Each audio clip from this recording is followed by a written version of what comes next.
rakyat Papua.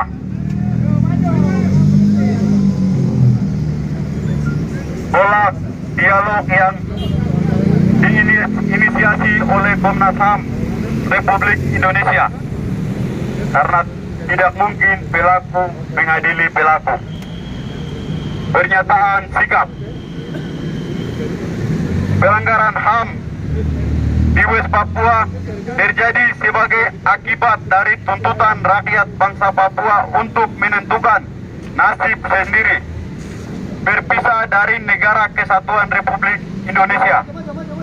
Sebab Indonesia terus membungkam dan menyembunyikan fakta sejarah tentang status politik Papua yang belum terselesai dengan adil dan bermartabat. Tuntutan hak penentuan nasib sendiri bangsa Papua terus saja menggema. Satu-satunya upaya Indonesia untuk membungkamnya adalah dengan cara kekerasan. Cara-cara kekerasan mengakibatkan terjadinya pelanggaran hak asasi manusia. Meskipun berbagai pihak mengupayakan penyelesaian yang bermartabat, tetapi Indonesia terus menggelak dari berbagai upaya penyelesaian status politik bangsa Papua dan penyelesaian pelanggaran HAM masa lalu, masa kini. Di lain pihak, rakyat internasional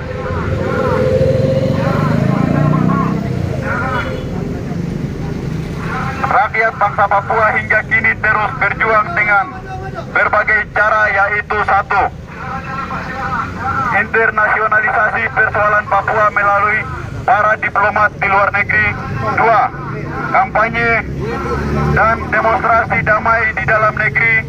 Dan tiga, perang gerilya di belantara West Papua.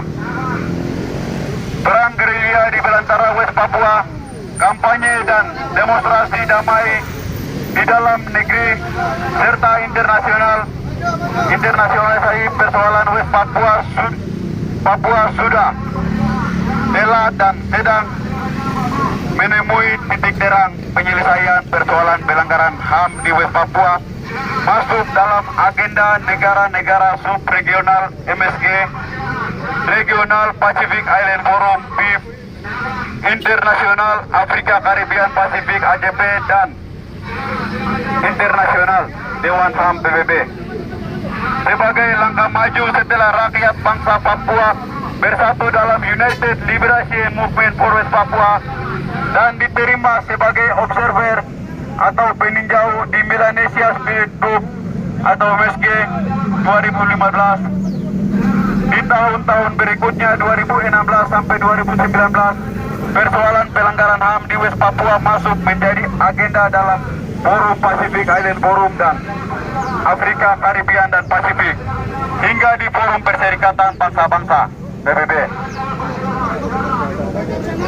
Upaya internasional penyelesaian konflik West Papua sudah, telah dan sedang diupayakan di tingkatan internasional sampai pada desakan kunjungan Dewan HAM PBB ke West Papua melalui Komisioner Tinggi HAM PBB.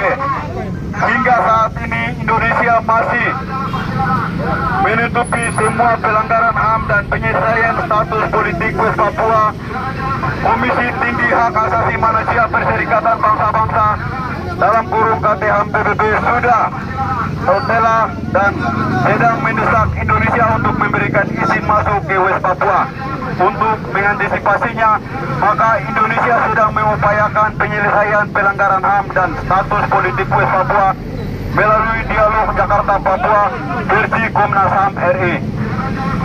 Kita tahu bahwa pelanggaran HAM di West Papua terjadi sebagai akibat dari akumulasi kekerasan NKRI terhadap rakyat bangsa Papua yang menuntut hak politik kemerdekaan bangsa Papua 1 Desember 1961 sampai 1 Desember 2021. Terbukti selama kemerdekaan bangsa Papua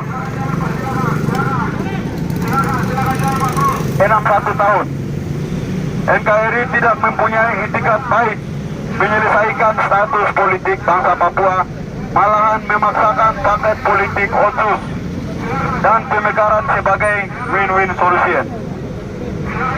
Pelanggaran HAM NKRI di West Papua telah menjadi sorotan MSG, PIF, ACP, dan internasional mendesak Dewan HAM PBB berkunjung ke West Papua, Indonesia, tetapi Indonesia masih belum memberikan izin untuk berkunjung. Untuk kunjungan Dewan HAM PBB melalui Komisioner Tinggi HAM PBB ke West Papua. Saat ini tahun 2022, Komnas HAM RI telah dan sedang mendorong dialog Jakarta Papua versi Komnas HAM RI untuk penyelesaian.